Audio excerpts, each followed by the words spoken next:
aqui de uma forma, até vamos colocar novamente direitinho, que tirar as crianças da rua. Bom, o exemplo que nós temos aqui do lado, ele não foi tirado da rua, foi tirado da casa dele mesmo, que devia de ser um menino, né, hiperativo, que ia para lá, ia para cá. Então, a família, como foi importante nessa sua expressão, né, Ana, no início da sua carreira? É que em casa a gente sempre teve a liberdade de se expressar, né?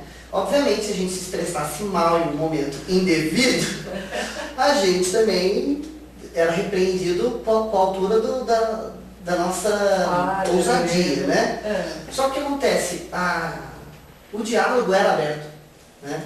Eu acho que eu tenho opinião, de eu me expressar, a minha mãe, ela não ficava próximo de mim, ela me dava liberdade para fazer as minhas escolhas, né? É claro, assim, que dentro de casa mesmo eu mostrava assim, uma criança doce e tal, sempre muito curiosa, mas uma criança bacana, eu sempre respeitei ela, respeitava meus irmãos, e ela apoiava isso, né? Então, quando eu decidi, não foi nenhuma decisão, era muito divertido, então eu fui fazer teatro, ou eu fui fazer arte, aos 6 anos de idade eu fazia escultura em tijolos, né? Porque eu queria me expressar, né? Antes disso ainda eu fazia escultura em mamono, sabe aquela planta do mato? Então eu fazia escultura naquilo, né? Então eu sempre tentava me expressar através da arte. E você, com esse apoio da família, se formou em 2000 em arte educador. Você teve alguns caminhos que poderiam te levar num lugar não tão bom quanto te levou hoje, que você percorreu? Eu tive meio amigos, né? Todo mundo tem meio amigos, né? E os meus meio amigos a gente começa a reconhecer porque eles fazem coisas escondidas, né? Então, por exemplo, fumar, né? Eu já fui convidado várias vezes a fumar, a beber fora da hora, né?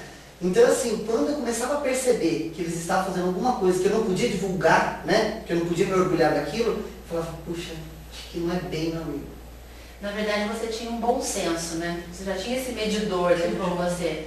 E uma vez que você já estava dentro de uma instituição também, você, querendo ou não, um norte já te foi apresentado. Sim. E daí, claro, ficava pelo seu livre-arbítrio a escolha desse norte ou não.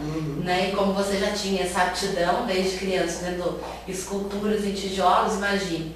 Então, eu acho que é interessante pensar nisso, que as crianças, muitas vezes, elas têm essas aptidões, algumas explícitas e muitas ocultas. O quanto seria interessante que fosse possível para que elas se expressassem. E como é importante essa escolha, né? E sim, como a gente conversávamos anteriormente, a importância da família, o apoio da família, em dar a liberdade, mas estar de olho. Sim, o apoio da família é interessante, mas quando a sociedade se mobiliza e existe um trabalho de conscientização, até mesmo aquelas pessoas mais arredias, mais conservadoras, quando elas compreendem o intuito, e quando esse intuito é positivo, o esclarecimento é um veículo para fazer com que essas famílias abram a possibilidade para que os seus filhos também sejam incluídos dessa forma socialmente. Porque muitas vezes a ignorância, a tacanhez, a falta de conhecimento, na verdade, né? Não pejorativamente, mas de uma forma positiva, a pessoa que é mais arraigada a conceitos antigos, ela precisa de um esclarecimento, de uma porta, para que ela tenha confiança e credibilidade. E nós sabemos que existem esses casos de famílias, e existem inúmeras outras que são famílias pro forma. Elas existem, mas elas não gerenciam. Sem dúvida.